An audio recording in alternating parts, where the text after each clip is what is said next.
Opinions won't mean shit when you get to Europe. Get better at your job if you want this to be a job. If you want to do something else, then keep missing. And you won't be employed much longer to do this as a job. Promotion and relegation doesn't work because we don't know what it will feel like until we implement it. Anybody who's an owner in Major League Soccer right now is currently losing money. A lot. All right. Did I just do that? Oh my God. Why was Matthew McConaughey on my mind? I have no idea, but he has been lately. Maybe it's because the U.S. team is going to be playing in Austin. Is that it? At some point in the Gold Cup. Either way, I'm a big fan of his. I do like that guy, especially when he does that Southern draw thing. I can't do it. It doesn't matter. So it's that time again. I have to start responding to some of you folks with some of your comments. This promotion relegation topic is still kind of simmering here. A lot of people chiming in with their opinions and percentages. A lot of people, it's hilarious. Everybody is now a mathematician. However, let's get to Kerry Freeman. I'm not going to go into your numbers because everybody's got a number on the backside of this.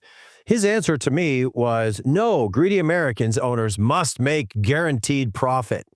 The business model is that doesn't make sense. It's a poor sentence, but your point is that the greedy Americans must make money. Are you talking about soccer or other sports? Because anybody who's an owner in Major League Soccer right now is currently losing money, a lot. But what I think you're missing the point here is, or where you're missing the point, is that how much money are they losing? And a lot of these guys, it's really just about one big write-off.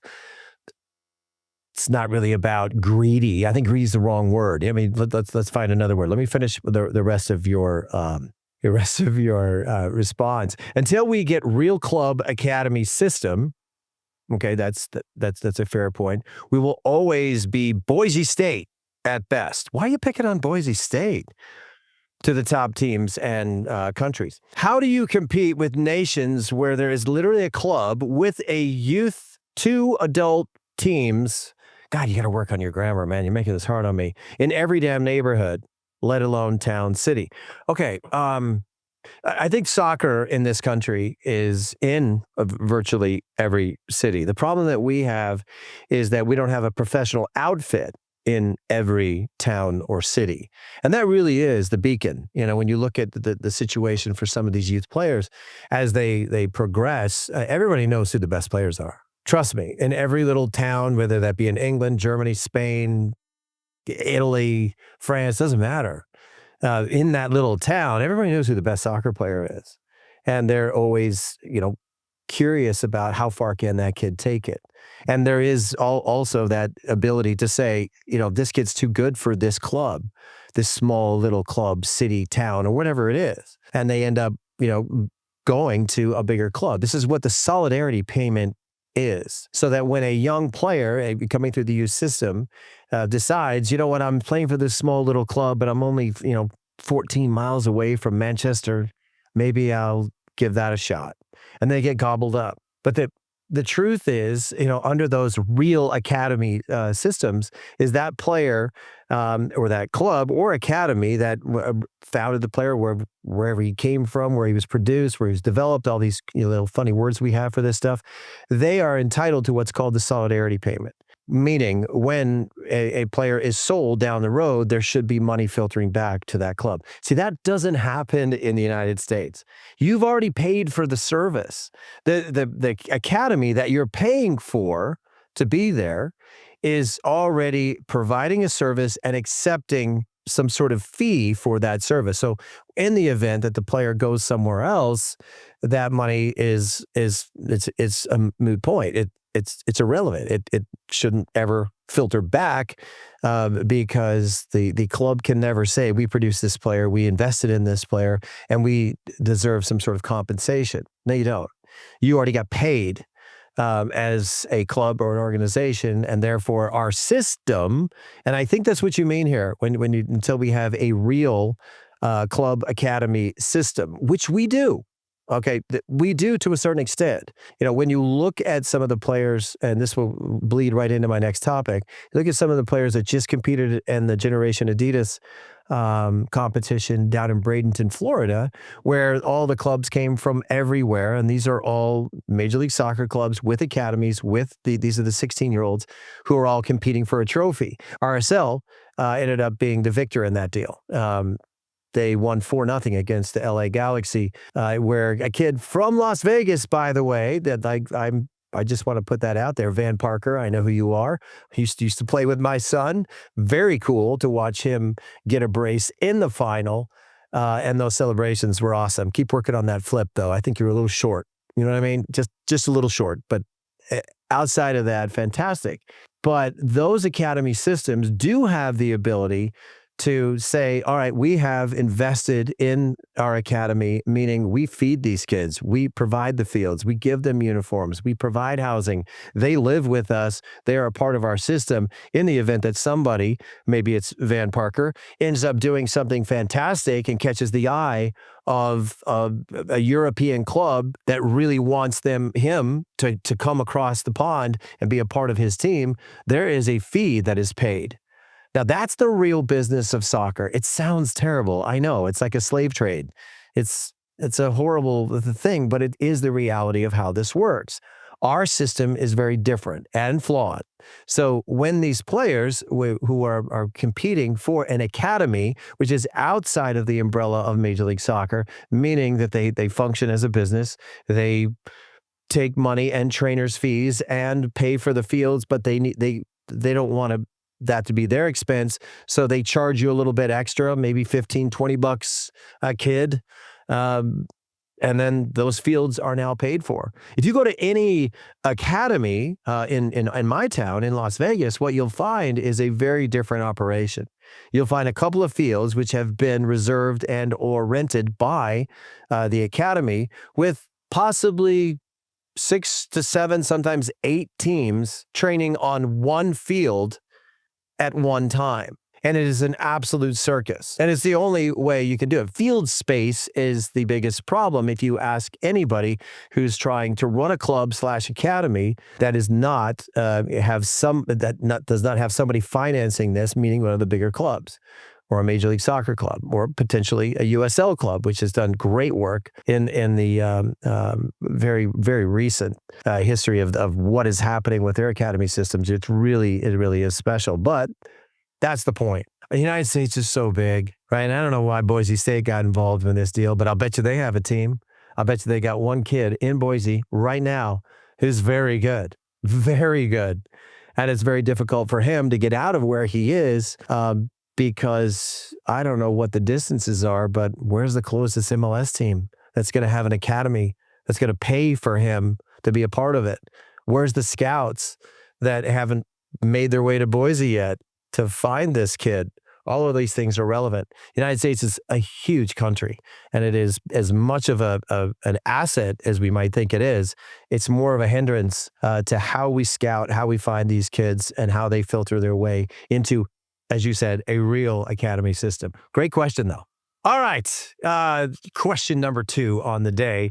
I love this stuff. This one's kind of, this is kind of interesting. We should post this. Actually, we'll let you see it and read it with me. But I think it's true that that promotion relegation wouldn't work, because the reality is that the majority of the people, or is that PPL? Yeah, people in the stadiums are not real fans by Eric's definition, unfortunately. Okay, first of all, you spelled my name wrong. All right, so this is Moros Z 1159. Okay, but my definition. Let's get into your interpretation of my definition. And this is the guy that has all the percentages all lined up. I don't know where you got your numbers, but this is pretty good work if that's true. What that means is that real fans, maybe 20% of an MLS stadium, will still support their team in the event of the second division, but not the 80% fake fans that just go to the game for entertainment on a Sunday afternoon. Okay, now I never called anybody a fake fan. I did say one guy, his name is Joe Smiley, that maybe you shouldn't go. Maybe you should just support other teams, because that club wants real support. Did they appreciate it that you showed up, bought a ticket, and ate some hot dogs? Probably. All right, let me finish this off. I have this take because I believe it's true that soccer isn't those 80% of fans' number one sport. Okay, that's fair. That's a fair statement, but I don't know where you get the 80, dude. You can't make this stuff up, but apparently that's what you like to do. One indicating factor I have is that this is the support that the U.S. men's national team has for most games. Okay, I don't know how they factored in, but let's figure this out. There just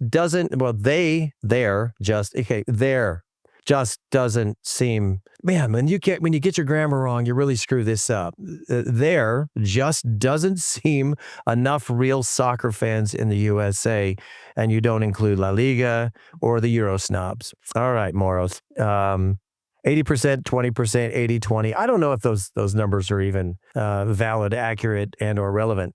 What we're trying to say here is that compelling television, right, is going to eventually be the driving force of all of this. If you didn't watch the EPL last weekend, Wolves basically won a game against Manchester United, and then they went to their fans to basically celebrate the win, because what that meant is it guaranteed that they would be in top flight football in the following year. And a lot of people said, oh, what are they celebrating? They're going to come in, 16th or whatever. No. When we say compelling television, what that means is that the big networks invest in that because they know that they can sell it. And they know that the games now matter more and they're more compelling. And that means that more sponsors will get involved because they know that more people will watch, to the tune of $8.6 billion when we're talking about the EPL. So when the Wolves players were running over to their support in the far corner of Old Trafford and celebrating, I think you need to do the numbers, since you're good at that, or at least you think you are.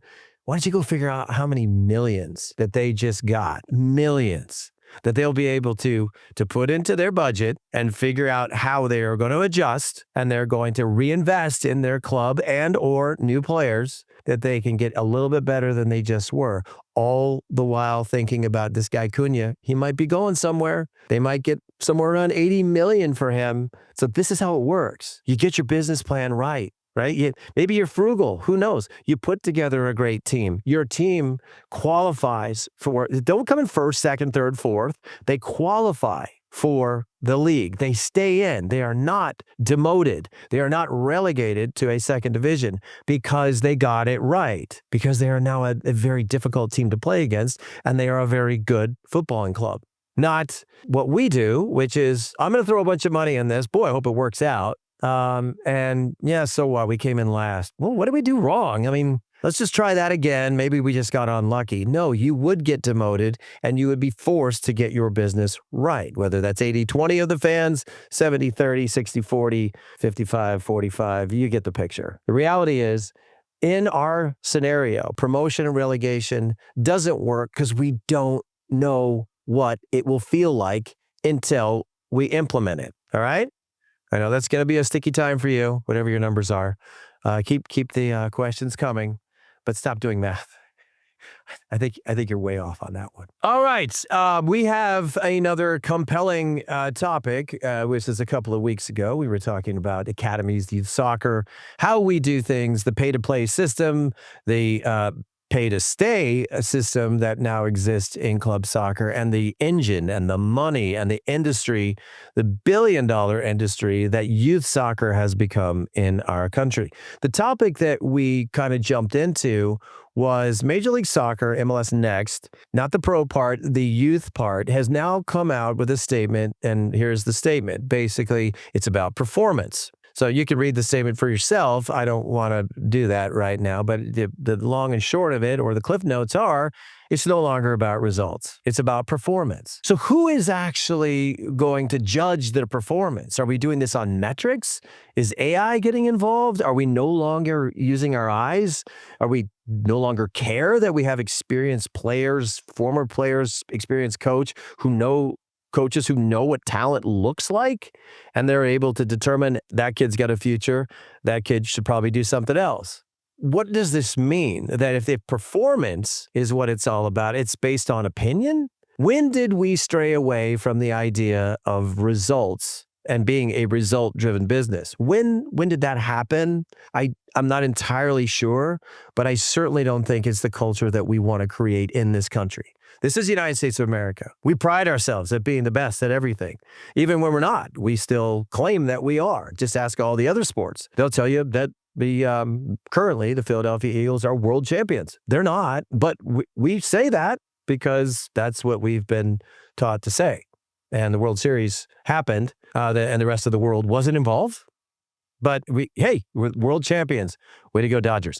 The difference in all of this, when we talk about what the way we're doing things and the way everybody else has, and then we try to say to ourselves, okay, results don't matter. What we are doing, and I hate to say this, is we are developing not just a culture of mediocrity, but a losing mentality. I mean, if we're basically telling a kid that, oh, these are just games, we're not keeping score, let's just play. Let's just play. We're learning to play the game. We're not learning how to find solutions that actually break down the opponent so that you can win the game, which is really important everywhere else. And if you really want to get into it, which I found was absolutely fascinating, is I watched the Generation Adidas Cup over the weekend. And this was great to see some of the clubs, some of the foreign clubs. PSV Eindhoven had made the trip. A team from South Korea was there. I watched LAFC because I've got a friend whose kid's on that team. Well, I consider the kid a friend too, but I wanted to watch him play. I wanted to watch the Galaxy play. I wanted to see how RSL did.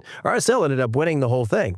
4-0 was the final. And it was a fantastic display of what they are all about.